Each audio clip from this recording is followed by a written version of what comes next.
역시나 오늘 금요일 저녁에도 시간을 내주시고 네. 정말 좋은 아이디어와 자료를 많이 들고 와주신 분입니다. 자, NH투자증권의 우리 박지훈 부장님 모시겠습니다. 어서 오세요. 예, 안녕하십니까. 안녕하세요. 네. 오늘은 좀 일찍 시작했습니다. 예. 저희 다 생각하고 있습니다. 예, 일찍 시작하고 일찍 끝내려는 계획을 갖고 있습니다. 어디 가야 돼? 아, 농담이고요. 네. 편하게 이제 다 쭉 하시면 되고 지난주에 이제 그 소외된 종목들, 네. 특히나 뭐 바이오부터 시작해서 전력, 뭐 여러 가지, 뭐 백화점 여러 가지 말씀을 해주셨는데 그게 다시 보기 올라갔을 때 내용이 되게 좋다는 의견들이 꽤 많았습니다. 맞습니다. 그래서 제가 판단하지 않고 오늘 자료를 따라서 예. 중간중간 좋은 질문 한번 해보겠습니다. 일단은 오늘 내용의 제목을 좀 고민하다가 조금 전에 제목을 정했어요. 그래서 제목을 이렇게 정했습니다. 네. 심리적 비관의 전 끝이 났다라고 생각을 했고요. 그래서 이제는 이성적 낙관의 시작이 되었다라고 여러분들께 말씀드리고 싶고, 일단 뭐 틀릴 수도 있겠지만 일단 저는 다시 낙관의 어떤 긍정의 흐름으로 진행되지 않을까라고 생각이 듭니다. 네. 방송하러 이제 스튜디오 오면서 잠깐 이제 뉴스를 잠깐 검색하다가 몇 가지 뉴스들이 눈에 띄는 뉴스들이 있어서 먼저 말씀을 드리면, 네. 오늘 이제 증권주들이 좀 올라왔는데 오늘 김장렬 센터장님과도 증권주 얘기를 좀 하셨더라고요. 맞습니다. 보면서 뭐 단기 고점 대비해서 한 20-30% 빠져 있던 종목들이 금리 인하라는, 그러니까 금리 인상에 대한 추가 조금 약간 딜레이될 수 있겠다라는 고용 보고서의 이슈들 때문에 오늘 증권주가 올랐다고 말씀하셨는데, 특별하게 미래에셋 증권이 CP 회사채 발행을 한다라고 얘기를 했고, 거기에 SK 하이닉스가 투자를 한다라는 뉴스가 오늘 확인이 됐던 모습들이 일단 뭐 긍정적인 흐름들, 오늘 미래에셋 증권이 가장 상승폭이 좀 고무적으로 올라왔던 상황이고요. 저도 이제 NH투자증권 직원이지만 저희 당사 소식도 하나 전달해 드리면, 외국인 통합 계좌를 이제 로빈후드랑 손 잡고 와, 이제 지금 준비를 하고 있는 게 오늘 기사에 올라왔더라고요. 오, 대박. 로빈후드 그 있잖아, 그 로빈후드. 해외판 홍길동 활쏘는 애. 임꺽정. 예. 그러니까 우리 한국으로 따지면 약간 토스 느낌의 회사가 이제 로빈후드인데, 와, 토스랑 아. 비교가 불가능하죠. 그러니까 약간 로빈후드는. 결이 뭐 그렇게 이야, 비교하자면. 여기 있네. NH투자증권 미국 네. 증권 플랫폼과 접촉, 외국인 통합 계좌 추진. 이야. 이런 뉴스들이 좀 확인됐고요. 그 다음에 최근에 이제 약간 논란이 되었던 메타발 리스크가 있었지 않습니까? 네. 그래서 메타와 삼성 파운드리가 칩 관련돼서 조만간 이제 계약 관련된 수주 논의가 좀 있는데, 규모는 한 10조 정도 이상 얘기가 되고 있는 모습입니다. 그래서 다시 한번 이 파운드리 쪽에 대한 종목들도 한번 밸류체인을 좀 넓혀서 긍정적으로 한번 검토해야 되는 거 아닌가라는 생각이 있어요. 그런 부분들도 오늘 오면서, 스튜디오 오면서 생각이 들었고, 사실은 오늘 외국인들의 파생 수급을 봤는데, 이제 누적 파생의 수급을 외국인들은 약간 롱 포지션을 계속 쌓아왔었어요. 그래서 얘네들은 현물은 계속 매도를 하면서 저렇게 선물은 왜 이렇게 조금씩 이렇게 주워 담을까라는 생각이 들었는데, 일단 뭐 단편적으로는 해지성 선물 매도가 있었겠죠. 근데 오늘 3시 30분에 장중에 계속 선물 플러스 유지가 됐던 순매수 포지션을 던져버렸더라고요. 막판에 네. 또 막판에 던지다가 맞아요. 다시 조금 또 3시 반 이후에 또 매수를 좀 들어와서 한 1,800억 정도 역시 순매수했던 그런 상황이어서 이따 장표를 한번 이 파생의 흐름들을 한번 점검해 볼 테고요. 환율이 최근에 이번 주에 7월 1일 전후로 해서 한 1,500, 한 55원. 55원에서 60원 사이 정도였는데 지금 환율이 1,530원입니다. 네. 그런 흐름들이기 때문에 환율이 적어도 20원 이상 빠졌단 말입니다. 그럼 환율에 대한 수혜 입장에서 종목들이 좀 괜찮았던 종목들이 몇 개 있었는데, 오늘 그 상승폭을 많이 반납했던 영역들이 있어요.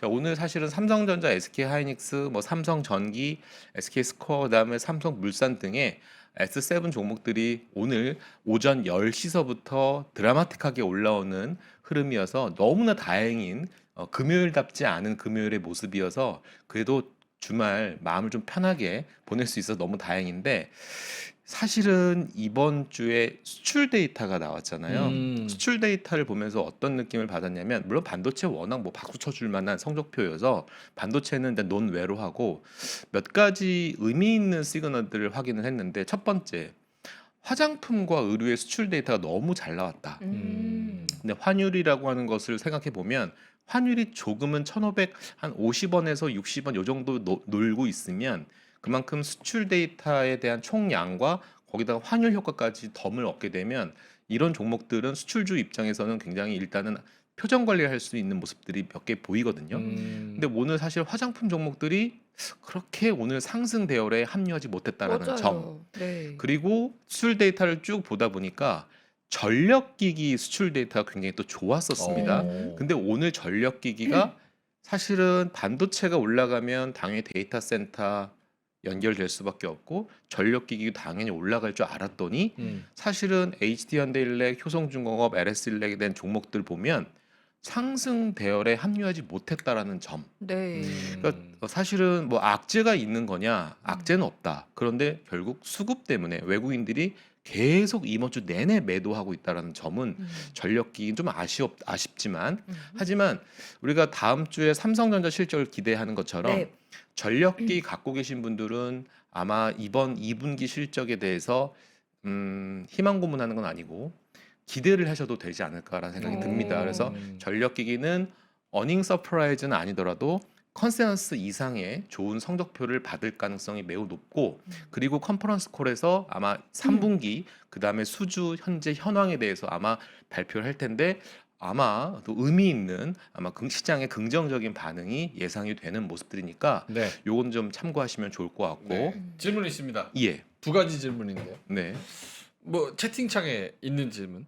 첫 번째로는 이 길게 얘기할 건 아니고 예. 네. 환율은 왜 갑자기 급격하게 떨어졌는지 또 궁금해하시는 네, 정부의 일단 구두 개입도 있었고 네. 뭐 이런 내용들이 좀 있었고요. 네. 사실은 달러 인덱스 값과 환율 간의 관계는 약간 콜라보레이션 좀 있습니다. 그래서 이 상관관계를 좀 비교해 봤을 때 인덱스 값이 조금 슬로우졌어요. 그러다 물론 오늘 미국 시장이 좀 휴장이긴 하지만 인덱스 값이 좀 빠지면서 주변 나라들의 환율이 흐름들이 다소 약세 흐름이었다가 야수 좀 강세 흐름으로 좀 전이다 보니까 이머징 환율이 약간 그런 거에 영향을 좀 받지 않았나 싶습니다. 질문 있습니다. 네, 아까 의류 수출 말씀하셨는데 네, 진짜 몰라서 여쭤보는 거예요.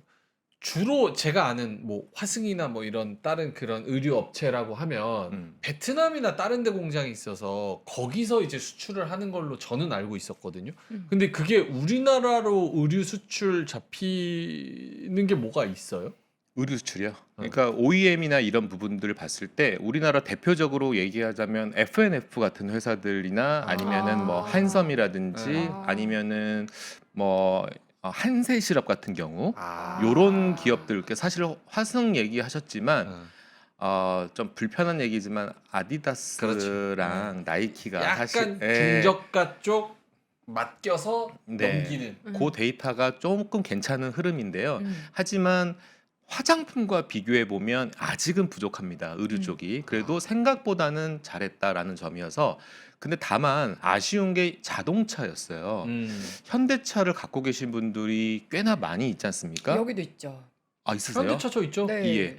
그러니까 현대차와 좀 기아를 좀 비교를 하고 있는데 현대차가 좀 아쉬운 게 뭐냐면 지금 환율이 조금 내려왔잖아요. 네. 현대차가 그나마 이번 2분기 실적을 조금 컨센서스가 형성이 됐는데 어떤 컨센서스가 형성이 되었냐면 YOY 기준으로 마이너스 18% 역성장 예상이 됩니다. 진짜요? 그래서 물론 영향들이 뭐가 있냐면 일단 상반기에는 신차 라인업이 없었어요. 네. 두 번째는 자동차 현대차 부품 회사들의 화재 사건들이 굉장히 많이 일어나가지고 생산에 대한 차질이 조금 생겼습니다. 그러다 보니 이런 이슈들 때문에 현대차에 대한 2분기 성적표가 썩 좋지는 않을 것 같은데 다만 하반기에는 신차 라인업이 생각보다 타이트합니다. 아반떼도 네, 그래서 요 이슈가 좀 긍정적인 상황이고 그다음에 환율은 논외로 할게요. 뭐 환율 네. 효과는 사실은 워낙 변동성이 있는 환율의 흐름이기 때문에 이게 환율의 효과가 어느 정도 어느 금액만큼 애드업이 될지는 사실 아무도 모르는 부분들이기 때문에 그거는 빼고 그다음 보선 다이내믹스에 대한 라인업이 생각보다는 속도가 좀 빨리 진행되는 거로 확인이 되고 있어서 네. 그런 모멘텀이 좀 가미가 되고 그다음에 보선 다이내믹스에 대한 손정희 회장 지분 물량에 대한 교통 정리가 좀 빠르게 좀 정의선 회장님이 좀 속도를 내려고 하는 니즈가 좀 강하신 것 같아요. 그게 좀 마무리가 되고 그다음에 상장 관련된 스케줄이 조금 타이트하게 나온다라면 충분히 현대차도 이제 턴어라운드 관점에서 지켜봐야 할 회사가 아닌가라는 생각이 듭니다. 다만 풀악셀로. 불편한 건 네. 테슬라가 불편해요. 테슬라가 왜 그러냐면 국민들의 어떤 약간 그 여론조사를 해보면 네. 오늘 사실은 시장에서 뭐 삼성전자, 하이닉스가 박수를 많이 받았지만 코스닥 오늘 그렇게 섹시하게 올라오진 못했거든요. 다만 핸드폰 부품단에서 뭐 종목으로 얘기하자면 뭐 파이nem텍 뭐 이런 종목들은 좀 올라와요. 왜 올랐냐면 전자담배 관련주 아니에요. 아닌가? 아이폰의 폴더블이 이제 출시가 됩니다. 아. 9월, 10월에 거기에 힌지 관련돼서 이렇게 접는 거 있지 않습니까? 네. 거기에 들어가는 회사들, 즉 아이폰의 폴더블의 제작에 참여하는 부품사들이 반등을 일제했다라는 점이에요. 그러면 우리 소비자들이 과연 아이폰 폴더블이 나왔을 때 삼성전자가 출시하는 갤럭시 플립, 갤럭시 폴드 이번에 조금 선풍적인 잠깐 인기가 있었는데 네. 네. 그 정도의 인기가 있을까? 아직은 뭐 가격을 얼마로 할지는 뭐 정확하게 지금 언론에 나와 있지는 않지만 아마 젊은 층들은 뭐 갤럭시로 많이 넘어왔다는 분들도 많이 계시지만 그래도 여전히 아이폰은 포기 못해라는 분들 많이 있잖아요. 아이폰 쓰시죠? 저 근데 다음 산다면 갤럭시 살 것 같아요. 이유는 아이폰이 이제 약간 늙음의 상징이라고 해가지고 그래요? 네. 이제 젊은 사람 이제 갤럭시가 대세라고 어, 합니다. 예. 어쨌든 되게 관전 포인트입니다.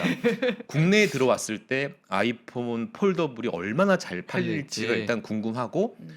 테슬라가 좀 불편하다고 한 이유가 뭐냐면 테슬라 전기차를 지금 너무나 많이 사시고 계시고요. 아. BYD를 요즘 되게 많이 삽니다. 왜 그러냐면 제 주변에 그 외제차 판매하시는 분이 네. 계세요. 네. 딜러가 계시는데 야, 요즘에 뭐가 잘 팔려? 물어보면 현대차, 기아의 어떤 흐름을 좀 잠깐 간접적으로 좀 알고 싶어가지고 물어보니까 그냥 각설하고 딱 차 2대. 그냥 테슬라랑 BYD.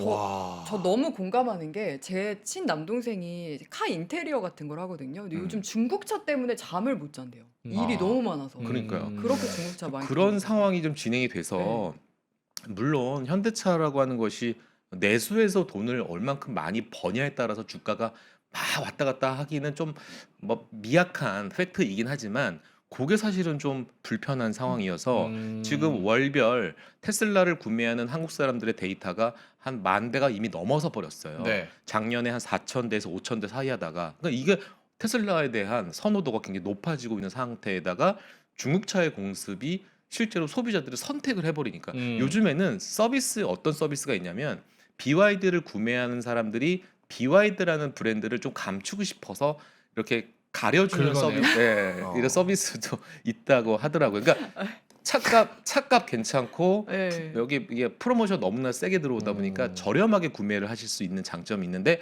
다만 뒤에 BYD는 가리고 싶다. 좀 가려줄 수 있겠냐? 그러니까 물론이죠 고객님. 해서 이렇게 처리를 해주는 이야. 그런 기이한 현상도 발생을 하죠. 진짜요. 그래서 현대차가 넘어야 할 산맥은 몇 가지가 있습니다만 참 힘든 시장이지만 그래도 제가 아까 서두에 말씀드렸던 실적의 어닝 포인트는 이번 가을서부터 진행될 가능성이 있기 때문에 타이트한 신차 라인업을 좀 믿어보고 그다음에 여전히 현대차가 갖고 있는 정말 이 포텐셜은 뭐겠습니까? 바로 휴머노이드니까. 네. 한번 질문 있어요. 네. 저는 이제 현대차 강성 주주로서 예. 현대차를 쭉 말씀하시면서 오늘 이 내용을 얘기 안 하시는 거는 참 많이 서운하다. 화면 보여주시오. 화면이 연결 안 돼 있나? 돼 울산, 있습니다. 대구, 창원 다 묶어버렸어요 현대차 그룹. 예. 영남권 첨단 산업에 42조 아, 대규모 투자. 네. AI 기반 제조 허브를 구축해서 레벨 4 자율주행차를 생산합니다. 현대 모비스, 현대 위아 뭐 등등등등 해서 울산, 대구, 창원 음. 부품 라인 확대. 아, 네. 이야. 굉장히 좋은 뉴스고 저것이 하나의 또 하반기에 큰 모멘텀 역할을 해줄 거라고 학수고대하고 있습니다. 예. 아, 우리 회장님 어디 가시지? 예. 아, 그게 답니까? 아니 42조 쓴다니까요. AI 제조 허브? 아니 근데 우리가 아니, 메가 오히려 제가 박가영님이 답을 해주실 것 같은데 네. 지금 전세대금 한 90% 지금 통장 자금 다 썼잖아요. 네. 그럼 10% 남아 있는 현금을 만약에 더 쓴다고 한다면 네. 현대차, 하이닉스 현대차는 지금은 아닌 것 같습니다. 이게 답이잖아요. 아, 예. 그 아직 못 보는 거죠. 아. 시야가 짧은 거죠. 예. 시계열. 그래서 지금 이제 명민준 앵커님이 학수고대하는 그런 수급의 분산 흐름이 나올 수 있는 건지에 대해서는 한번 얘기를 한번 보겠습니다. 현대차는 내년쯤. 네네. 네. 일단 먼저 요거 먼저 점검하겠습니다. 그럼에도 불구하고 시장은 계속 마켓 점검을 해야 되겠다라는 부분들인데요. 최근에 개인 투자자들에 대한 신용 비율은 점검 꼭 해야 된다라고 생각을 합니다. 지금 위에 있는 도표하고 밑에 있는 도표는 여러분 아시겠지만 코스피가 윗동네고요. 밑에 동네는 코스닥의 흐름입니다. 이 굵은 선이 코스피 신용융자 잔고입니다. 여전히 신용융자 잔고는 늘어나고 있는 추세를 볼 수 있고요. 그 다음에 요 옅은 선이 뭐냐면 코스피 내 시총 대비해서 도대체 이 코스피 신용융자 비율은 도대체 몇 프로야라는 거거든요. 지금 4% 초반대입니다. 그러니까 늘어나고 있지만 4% 초반대라는 점은 워낙 시총이 뚱뚱해진 거죠. 신용은 늘어났지만 하지만 밑에 영역에 보면 지금 굵은 선의 실선이 코스닥의 신용융자 잔고가 꺾였어요. 이거는 두 가지 의미가 있는 거죠. 신용융자를 더 이상 안 쓰고 코스피 종목에 대한 신용으로 매수하려는 의지도 좀 일부 발견될 수 있지만 일부 코스닥의 이 단기 하락 종목이 큰 게 꽤나 많기 때문에 불편한 반대 매매에 대한 일부 이탈이 있을 수 있습니다. 그런 것들 추정해 봤을 때 여전히 그럼에도 불구하고 아직 15에서 한 16% 정도의 시총 대비해서 비율이 좀 유지가 되고 있는 모습들입니다. 하지만 여전히 약간 그래프만 보시더라도 비율이 조금씩 떨어져 있는 모습들인 거죠. 근데 이게 어떤 의미가 있어라고 물어본다면 이거 방금 제가 구두로 얘기했던 이겁니다. 네. 신용잔고가 지금 절대 금액이 한 이 정도에서 이 정도로 늘어났는데 거의 얼마입니까? 거의 100조 정도 가깝게 늘어났지만 비율은 4.3%밖에 안 된다. 그러니까 시장이 너무 이 신용 때문에 과열됐다라고 판단하기도 애매하다라는 점입니다. 자, 그래서 제가 두 가지 도표를 하나 갖고 왔는데 이게 오늘 코스피 일봉 그래프를 제가 캡처해 온 거고요. 네. 이게 2025년 작년 한 11월, 12월의 주가 흐름이에요. 제가 왜 이걸 갖고 왔냐면 어저께 차트가 보면 그 메타발 리스크 때문에 개파락 나왔죠. 개파락 나오고 오늘 다행히 밑골이 달고 이평선 지키면서 쫙 올라왔죠. 너무나 다행이죠. 근데 문제는 이게 빨간색 막대 그래프가 뭘까요? 거래량. 거래량입니다. 개파락 나오면 이거 도망가야 돼라는 니즈가 반영된 거래량이 보통 급증하기 마련이거든요. 종목으로 볼 때는. 네. 근데 지수단에서 보니까 거래량이 늘지가 않았어요. 자, 작년 11월의 차트를 보시면 여기 급락한 거 보이시죠? 개파락. 이때도 거래량이 어떻습니까? 늘지 않았습니다. 이것들을 견뎌내고 다시 우상향하는 패턴이 나올 수 있지 않을까라는 생각이 들어서 제가 아까 이 장표의 첫 번째 제목을 심리적 비관의 끝, 이성적 낙관의 시작이라고 쓴 이유가 거래량이 늘지 않고 개파락을 맞아서 종가를 맞이해서 그 다음날 플러스 값을 유지했다는 것은 결국 팔 사람들이 그렇게 많지 않다. 나는 그 다음에 시나리오에 대한 부분에서 긍정의 시나리오가 더 많이 본다라는 여러 가지 수급들이 좀 얽혀 있는 그런 상황이 아닌가라는 생각이 들어서 그런 개파락인데 불편하지만 거래량이 많이 늘어나지 않은 개파락은 너무 크게 걱정할 필요가 없지 않느냐. 물론 단기적으로 그 하락분을 메꿔주면 다시 한번 그 개파락은 가짜 신호다라고 이해해도 되지 않을까 생각을 하고 있습니다. 그러면은 진짜 위기인 거는 거래량 빵 터지면서 막 개파락 나올 때. 네, 도망갈 사람이 많으니까. 예. 그러니까 예를 들어서 나이트클럽에서 춤을 추더라도 네. 출입구에서 춤을 추는 사람들이 많으면 시장은 좀 불안불안한 겁니다. 이렇게 나, 생각을 하고 나이트 있어요. 클럽은 왜 나온 거죠? 그러니까 예를 들어서 나이트클럽에서 입구에서 춤을 춘다라는 거는 네. 나중에 불이 나잖아요. 언제든지 도망갈 수 있게끔. 입구에서 춤추는 애들이 보통 여자 더 재미 많이 보려고. 그렇지. 처음 들어오는 들어보면. 애들 줄 서 있는 애들 보려고. 그러니까 어디선가 저 네. 무대 중앙에서 드라이 아이스가 이렇게 오잖아요. 이게 불났다고 겁나서 도망가는 사람이 있을 수도 있으니까 약간 예. 주로 돔에서는 열리고 위에서 드라이 아이스가 나오는데. 전문가거든요. 아. 예. 많이 안 가보셨네. 어디가 부장님은. 일산 가세요? 아, 네? 일산 가세요? 아니면 한국? 가세요? 일산이 많이 좀 죽었죠. 아, 저걸 받으시네. 제가 뭐 던지면 받지 마시기 바라겠습니다. 예. 예, 예. 부장님의 이미지를 잘 지켜드려야 되겠죠. 저는 이제 밤사를 밤사. 가야 되는 아. 거고 저는 뭐 네. 클럽 가고 싶지만 네. 물 관리 차원에서 입장도 아마 안 될 겁니다. 저 같은 아유. 경우는. 거긴 직장인들끼리 이제 춤추러 이렇게 또 가는 데니까. 예, 예. 알겠습니다. 음. 나이트 때문에 앞에서 뭐. 그래서 도망가려고 하는 사람은 팔 사람은 이제 거의 다 팔았고 이성적 낙관의 좀 시작이다. 저는 그렇게 보고 있고요. 음. 미국 시장에서도 단기 급락한 종목들은 이제 많이 좀 채워진 모습들이고 어저께 보면 미국 시장에서 보면 방산주들이 굉장히 많이 오른 모습들이에요. 그래서 방산주들도 여전히 좋게 보고 있어서 오늘 재미없는 종목이라 하더라도 이제 삼성전자만 실적 시즌이 아니거든요.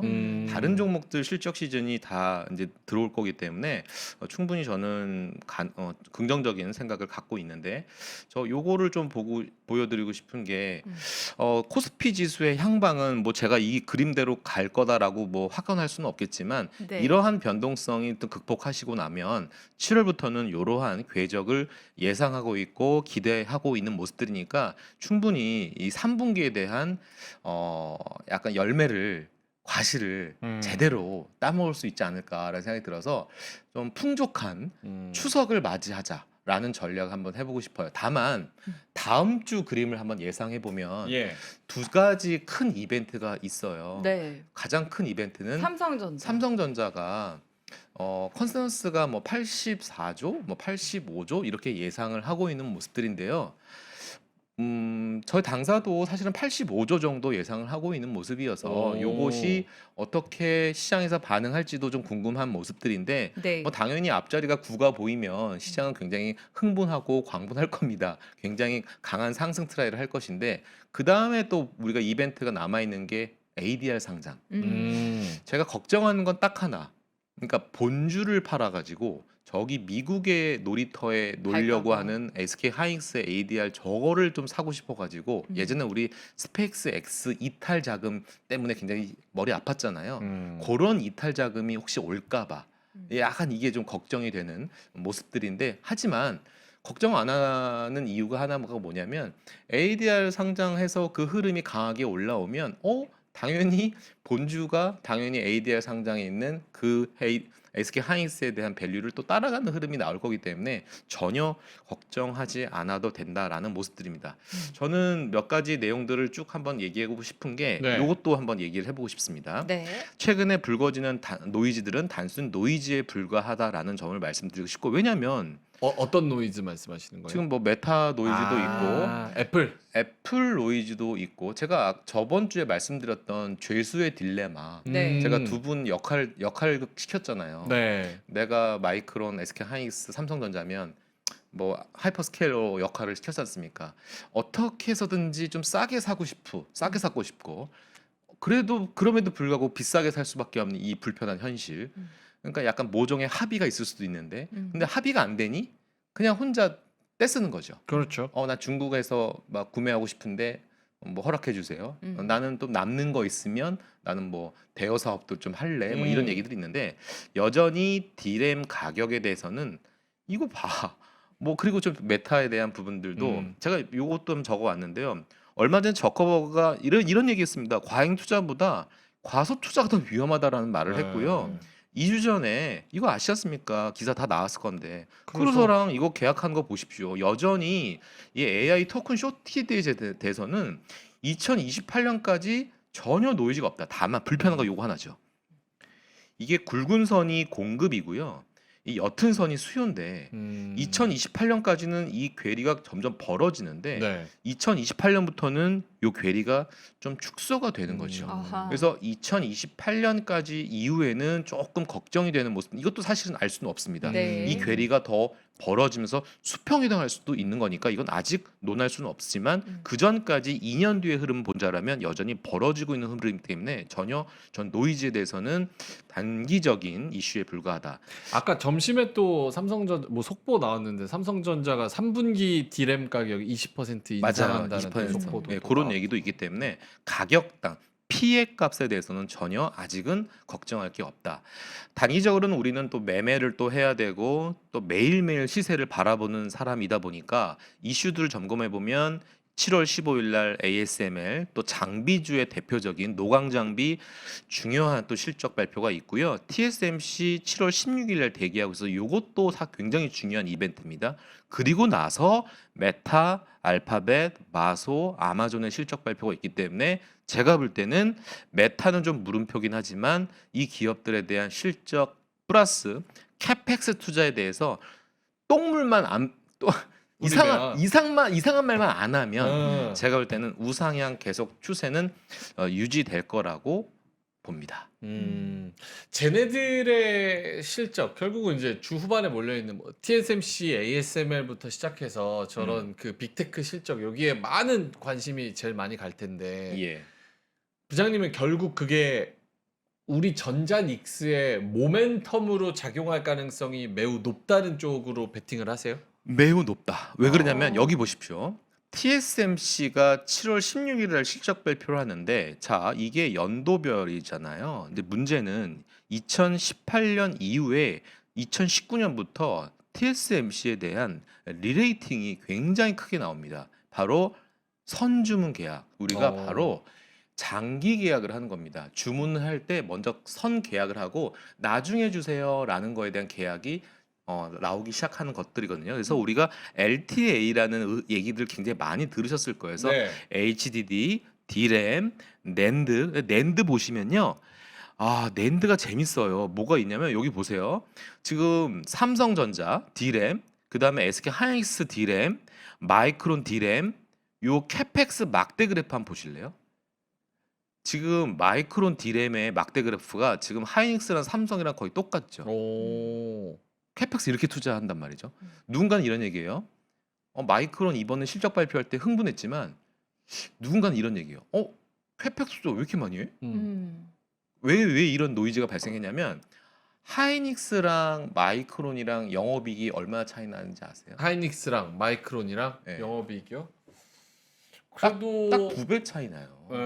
그만큼 그러니까. 하이닉스가 더 많이 벌어요. 음. 그럼에도 불구하고 여전히 하이닉스랑 삼성의 디램은 공격적인 투자가 아직은 시작도 안 됐다. 굉장히 잘하고 있는 겁니다. 물론 이번에 용인 클러스터라든지 이번에 호남권 이쪽에 대해서는 아직 먼 미래잖아요. 네. 아직은 당장 닥칠 일은 아니니까 그쵸. 여전히 피해 효과는 계속 누릴 가능성이 있다. 다만 여기 보시요. 낸드 보세요.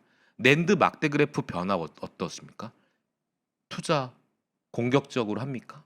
아니요. 안 하죠. 예. 그래서 최근에 나오고 있는 키옥시아라든지 뭐 샌디스크, 인텔 이런 기업들의 주가가 올라가는 게 사실은 당연직스럽기도 한다라는 점이죠.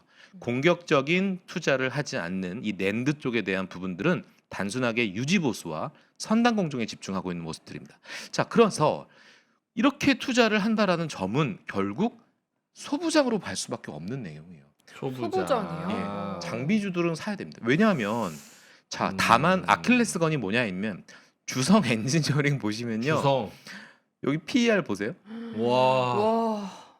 배시라고 있어요. 배시. 이게 후공정 테스트 장비 업체인데 예. 이게 삼성전자, SK하이닉스 후공정단에서 테스트 장비 업체인데 얘도 좀 밸류가 좀 비싸긴 하죠. 원익 IPS 40배, 램 리서치, 너무 한미 비싼데? 반도체 오시는 모습들이거든요. 그래서 이 PER 논리로 보자라면 굉장히 비싼데 다만 EPS 그로스가 보시면 주성 엔지니어링의 주가를 명분성을 계속 주입시키는 게 그로스예요.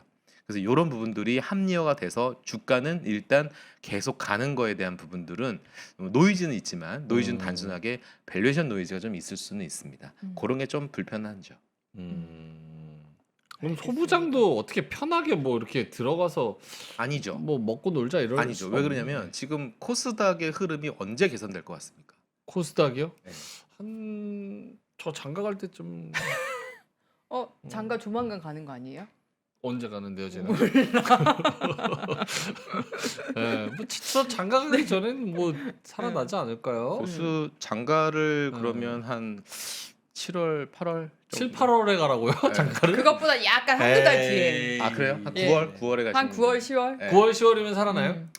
뭐 여러 가지 합리적 의심이 되는 게 정황이 있죠. 예를 들어서 우리가 뭐 코스닥 승강제 얘기를 많이 네. 하고 있지만 그게 뭐 70개가 될지 뭐 100개가 될지 뭐 120개가 될지는 알 수는 없습니다만 7월에 이제 공청회를 한대요. 자 이제 모여가지고 이제 의사 결정권자가 모여서 자 모여봐. 이제 내가 이제 1등부터 80등 안에 들어갈 만한 놈을 꾸려가지고 프리미엄으로 내가 이렇게 몰아서 좀 새로운 지수를 마련해가지고 이렇게 만들고 싶어. 어떤 기준으로 잡을까 고민을 많이 하겠죠. 뭐 성장성, 그다음에 매출, 거래량, 그다음에 ESG 지표 여러 항목들 할 텐데 그런 것들이 나오면 한 9월 정도에 나오지 않을까 뭐 생각을 하고 있는 모습들이어서 우리가 뭐 단일 종목 레버리지에 대한 역풍 많이들 얘기하고는 있지만 네. 그 종목 레버리지 만들면 코스닥도 좋아지려나? 하여튼 뭐 고민이 좀 되긴 하는데 너무 기울어진 운동장에 대한 부분들이 시장에서도 조금은 인식을 하는 것 같아요. 대표적인 예를 하나 들어볼게요. 오늘 제약바이오가 오전에 급락이었어요. 네. 급락이었어요. 왜 그러냐면 오늘 시장을 얘기하면 10시서부터 갑자기 삼성전자가 매수량이 막 늘어나면서 삼성전자 올라가니까 하이스가 갑자기 양전하면서 막 거래량이 늘어납니다. 그러면서 옆 동네 봤더니 단일 종목 레버리지가 막 10%, 15%, 20% 막 올라갑니다. 그러자마자 제약바이오가 급락을 합니다. 그러다가 오후장 지나가면서 약간 또 매수세가 이 반발성 매수가 들어왔는데 눈에 띈 종목이 딱 하나가 있었어요. 눈에 띈 종목. 뭐예요? 셀트리온. 셀트리온? 네. 셀트리온 그 메가 프로젝트 포함됐잖아요. 뭐 그 얘기를 하고 싶은 게 아니라 네. 그러니까 다 이 반응이에요. 네, 이해해요. 이해해요. 그거 봐요. 셀트리온. 예. 그러니까 이런 반응인데 오늘 셀트리온이 실적 발표를 했어요.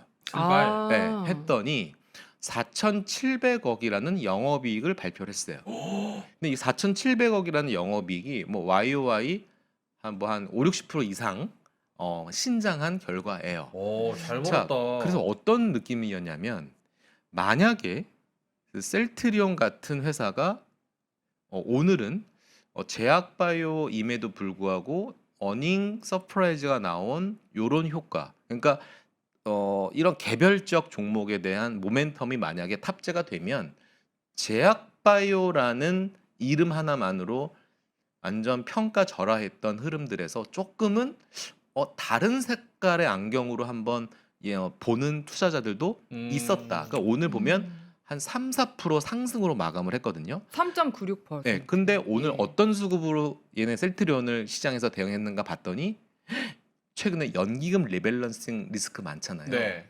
연기금이 그렇게 주워 담았어요. 셀트리온을 네, 최근 야, 지금 시간 그걸- 되시면 셀트리온의 한 일주일치 수급 연기금의 그 동행을 한번 파악해 보면 매일매일 사고 있어요.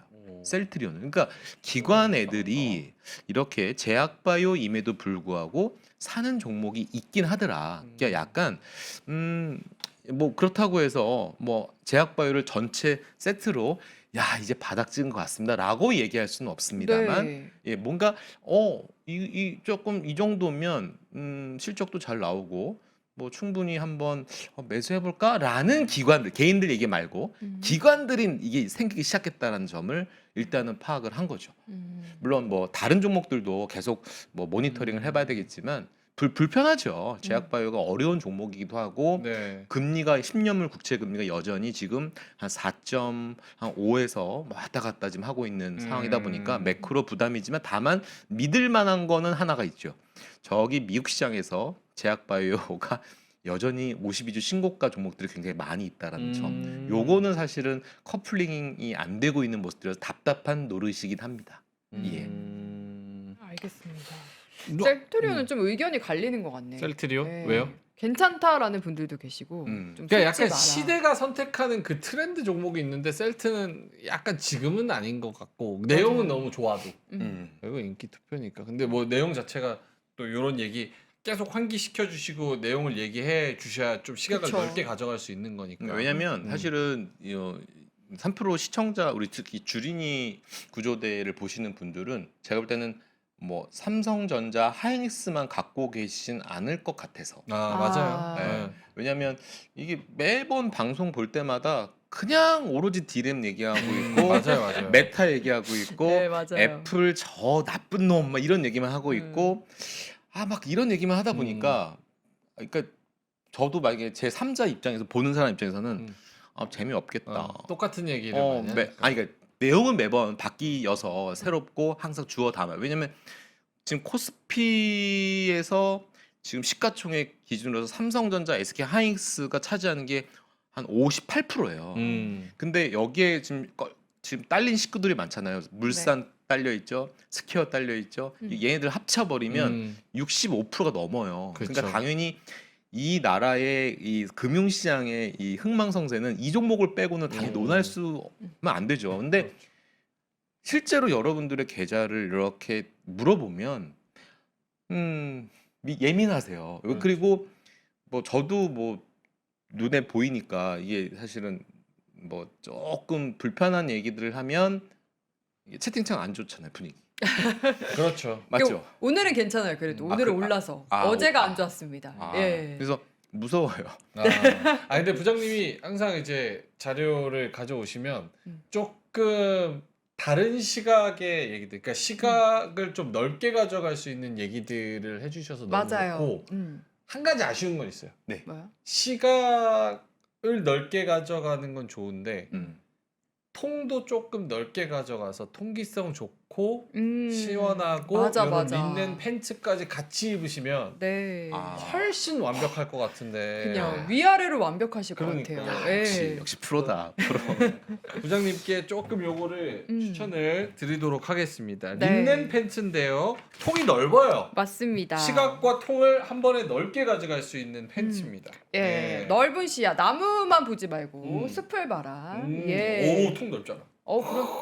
근데 되게 예쁘다. 기가 막혀. 요 약간 딱 여름에 딱 알맞은 린넨 소재입니다.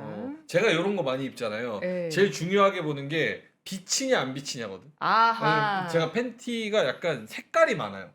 막 뭐 빨강색 너무 TMI. 아니 이거 저랑 비슷하신 분들이 제가 이거 살려고 인터넷 살려고 보면 제가 제일 중요하게 보는 거예요. 그쵸. 얼마나 비치냐. 예. 근데 이제 하나도 안 비쳐요. 음. 그래서 괜찮습니다. 근데 이게 무슨 소재야? 린넨 팬츠. 린넨이죠 이게 여름에 아. 너무 잘 어울리잖아요. 단순히 린넨만 아니고 린넨 혼방 소재라서 혼방 소재구나. 시원하고 쾌적하게 여름에 좀 착용하실 수 있습니다. 음. 그리고 여름철에 그냥 데일리로 입으셔도 너무 좋을 것 같고 어디 휴양지 가서 네. 휴가 놀러 갈 때 입어도 너무 괜찮을 것 같아요. 딱 여기 휴양지 느낌도 휴양지. 나는. 좁아. 음. 아유. 네. 이렇게. 네. 그리고 긴 바지라서 좀 덥지 않을까라고 생각하시는데 벨트가 이렇게. 아니에요. 그냥 통기성이 너무 좋아서 그냥 시원하게 입으실 수 있을 것 같아요. 네. 그래서 약간 날이 더운데 어디 격식 너무 그렇게 막 격식 차려야 되는 자리에서는 너무 편하게 갈 수 없잖아요. 그럴 때 딱 입으면 좋을 것 같은 그런 느낌입니다. 혼방은 채권호나 모십이냐고. 뭐라고요? 채권. 농담이었고요. 아, 예. 금방. 음. 예. 자연스러운 핏이라서 그냥 뭐 어디에나 잘 어울릴 것 같은. 색깔은 저는 요런 색 좋아해요. 요렇게 베이지색. 아, 이 색도 예쁘네. 그러니까 하얀색 있고 음. 살짝 마 느낌 있는 베이지색 있고 음. 그냥 갈색 있고 예. 고거 약간 요거는 스님색, 절색, 약간 채식주의자색, 예. 예, 요렇게 요- 있고. 요거는 약간 우리 고양이가 사료 먹고 토한 색. 그렇지. 사료 호사물색. 예, 사료. 귀엽잖아. 근데 이런 거에 나는 여자가 이런 바지에다가 음. 하얀색 셔츠 딱 입고 머리 딱 단정하게 하면은 제가 자주 입는 옷인데요. 아. 예, 사바사인 것 같습니다. 사람 바이 사람. 예, 어쨌든 예. 이런 색깔도 있고 네. 또 이제 그 인민군색. 예. 예. 요거 딱 입으시고 빨간 수첩 같은 거 이렇게 들고 다니시면 딱 이렇게 인민복으로 활용하셔서. 예.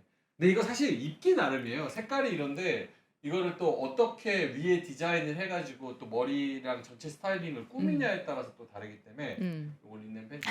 어쨌든 가장 큰 장점은 싸고 그 다음에 소재 좋고 맞아요. 시원하고. 네. 예, 그게 답니다. 네. 위에 나머지는 저거 뭐야 알아서 꾸미셔야지. 근데 저는 화이트도 되게 예쁜 것 같아요. 화이트 화이트. 색감이 완전 화이트가 아니라 음. 약간 뭔가 부자 화이트. 예, 고급진 아, 화이트라서 리치 화이트. 예, 한번 예. 구매해 보시면 좋을 것 개인적으로 요거 추천드립니다. 요거. 예, 음. 요렇게 하얀색, 아이보리색, 베이지색. 베이지색, 고양이색. 요거 추천. 좋습니다. 맞습니다. 예, 예, 예, 예. 자, 고정 댓글에 링크 달아드리고요. 빌리버스 50% 할인하는 남성 린넨 팬츠. 우리 뭐 이렇게 싸니까 사가지고 우리 아빠랑 아들이랑 뭐 이렇게 선물하면 시원하게 동네 다닐 수 있도록 네. 너무 좋습니다. 예. 자, 고정 댓글에 링크 달아드리니까요. 링크 타고 들어가시면 되고요. 자, 우리 부장님한테 한 3분 정도 있을 것 같아요.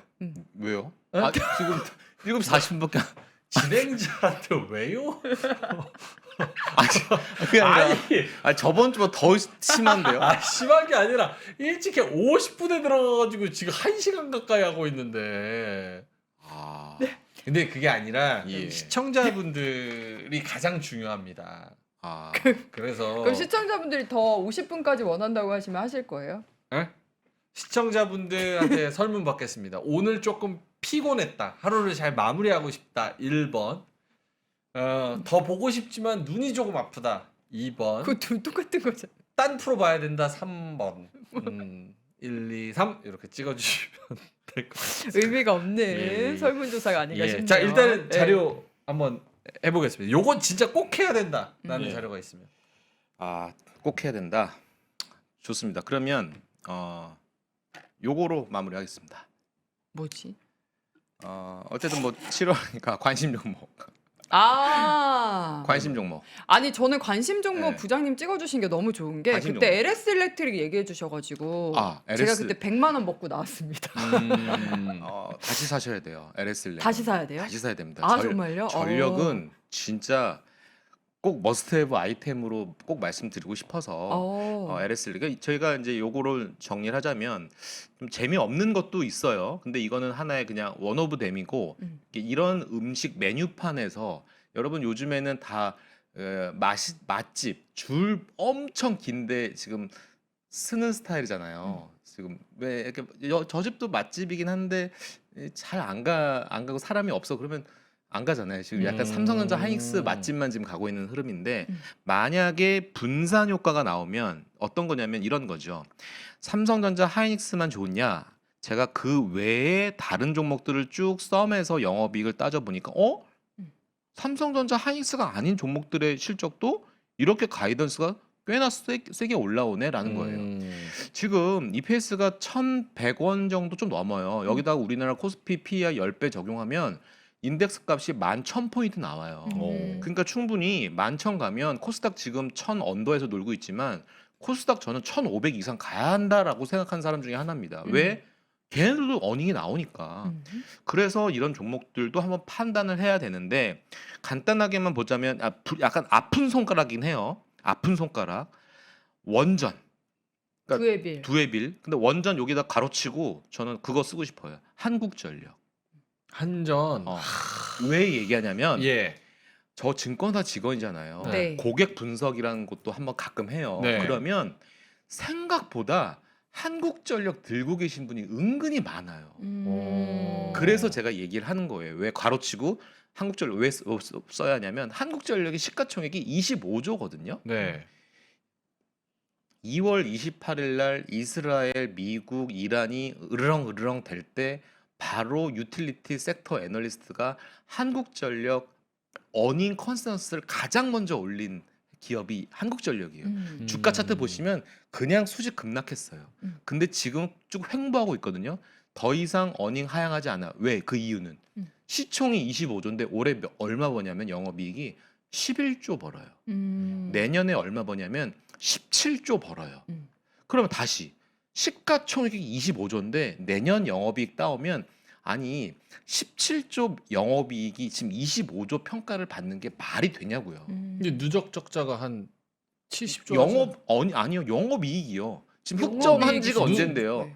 흑자 그런가? 전환한 지가 언젠데. 아, 지금 그래요? 그럼요. 오. 배당을 내년부터 얼마나 섹시하게 줄지를 고민하는 회사가 한국전력이에요. 아. 그런데 대한민국의 원전 프로젝트 사업이 음. 미국과 만약에 지금 미국이요. 지금 기사는 여러 나와 있지만 지금 언론에서 지금 크게 기사화 안 된 이슈 중에 하나가 뭐냐면 지금 미국에서요. 원전 프로젝트 가동하려고 지금 대출 약정 프로젝트 입법안 정책 마련 굉장히 빠르게 가고 있습니다. 예. 그렇게 봤을 때 한국과의 뭔가 콜라보레이션이 조만간 시작되지 않을까라는 생각이 들기 때문에 지금 이번 주에 사실은 올랐던 게 중소형 건설주 올라왔지만 사실은 내용을 뜯어보면 만약에 두산 에너빌리티, 한수원, 한전이 미국과의 이 원전 프로젝트에 가동한다라는 얘기만 나오면 당연히 현대건설 보셔야 되고요. GS건설 다시 보셔야 됩니다. 그래서 왜 제가 한국전력을 얘기하냐면 네. 분산이 되면 그러면 지금 미국 시장에서 테크만 올라간 줄 아십니까? 가치주도 올라오고 있어요. 가치주. 그런 것들에 만약에 시장 색깔이 조금 바뀌면 그런 것들도 찾기 마련이에요. 그리고 유가가 지금 하향 안정되고 있잖아요. 하향 안정화. 그렇게 논리를 보면 될 것 오늘 같고. 또 저기 어디야 그 큰 저거 뭐야 증권사에서 어디였지? 유가 갑자기 급락해가지고 60달러도 깨질 수 있다는 막 그런 의견도 내는 것 같던데. 예, 그러면 대한항공 봐야죠. 그리고 하나 더. 다음 주 화요일 날 조선주한테는 매우 중요한 이벤트가 있는 거죠. 다음 주 화요일 바로 한화 오션 캐나다 잠수함. 그래서 누군가는 이런 전략을 하는 사람도 있습니다. 롱숏 전략. 롱숏 전략을 어떻게 그러니까 해요? 뭐냐면 하나 오션이 만약에 뭐 좀 잘 될 것 같다. 그러면 조금 하나 오션이 많이 들어간 뭐 ETF가 있을 수도 있고 뭐 여러 가지 좀 전략을 좀 짤 수는 있습니다. 그래서 뭐 콜, 풋 요 전략을 한번 잘 구사하시면 좋은데 어쨌든 잘 되리라고 생각하고 좀 학수고대합니다. 그래서 이거 거의 받은 거죠 사실. 그러니까 우선 협상 대상자가 됐는데 네. 사실 받은 거잖아요. 뚜껑은 열어봐야지. 이거 받은 거 같은데. 이 느낌 왔어요. 자리에 앉으면 네. 절대 단정짓는 말 하면 안 되고 그 상상의 나래를 펼치라고 하셨잖아요. 그거 따라하는 건데. 받았네. 상상의 날개를 어떻게? 뭘 받아요? 참, 이 양반들 무서운 양반들이네. 그래서 지금 조선주도 좀 보셔야 될 것 같고 네. 다음 주 화요일 잠수함. 뭐 그런 어쨌든 나 이거 받은 거 같은데 느낌 왔는데. 전혀 아닙니다. 예. 전혀 아니에요. 네. 티젠 크루프 이거 별거 없는 것 같던데 얘네. 그래요? 알겠습니다. 예. 자 오늘 이렇게 부장님께서 또 좋은 말씀 너무 많이 해주셨고 네. 드디어 오늘 자료를 다 봤습니다. 아닌데. 야 대단합니다. 아니라고요. 주리구조. 이보세요. 아니, 저렇게 마무리를 하나? 아니 근데 자료를 다 볼 수가 없어. 자료가 오늘 너무 많아. 이렇게 1시간 했는데도 지금 반도 못했어요. 저희 말 몇 마디 안 했어요. 이걸 할 수가 없습니다. 네. 죄송합니다. 죄송한 건 아닌데 네. 저희도 최대한 열심히 노력하고 있습니다. 예. 예. 상생하시죠. 네, 알겠습니다. 동행. 예, 좋습니다. 근데 뭐 항상 말씀드리지만 우리 저기 박지훈 부장님은 또 나오셔서 자료 너무 잘 이렇게 디테일하게 준비해 오셔가지고 너무 좋고 또 유쾌하게 저희가 이렇게 막 장난쳐도 또 다 받아주셔서 너무너무 네. 감사드리고 네. 자 주말에 뭐 하십니까? 주말에요. 뭐 공부 좀 해보려고 합니다. 주말에도요? 예.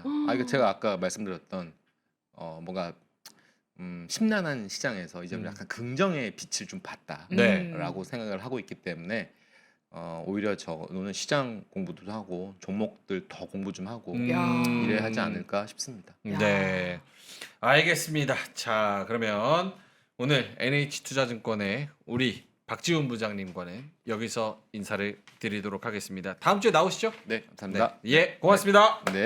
감사합니다.